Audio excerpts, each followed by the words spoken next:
Gjyqi për çështjen Gërdeci në gjykatën e posaçme nuk do të nisë nga fillimi. Gjyqtarja Irina Gjoka do të vazhdojë të shqyrtojë çështjen penale ndaj Fatmir Mediut, në cilësinë e ish-ministrit të mbrojtjes, në kohën e shpërthimit të 15 marsit 2008, ku humbën jetën 26 persona dhe qindra të tjerë u plagosën. Zëvendës kryetari i gjykatës së posaçme Erion Bani vendosi të mos pranojë kërkesën e gjyqtares Gjoka me argumenti se nuk ndodhet në kushtet e papajtueshmërisë. Vendimin e relatoi vetë gjyqtarja Irina Gjoka në seancën e kësaj të mërkure.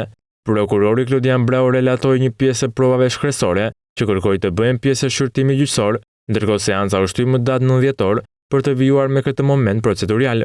Më herët GKK ka rrëzuar edhe kërkesën e avokatëve të Fatmir Mediut për përjashtimin e Irina Gjokës. Pas kësaj vetë Gjoka kërkoi të largohej nga çështja me argumentin se ka shqyrtuar në fazë paraprake të njëjtën dosje. Çështja e Gërdeci u jap në SPAK me iniciativën e familjes Durda, si përfaqësuese e një prej viktimave të ngjarjes, ndërsa procesi ka nisur në prill të vitit 2023.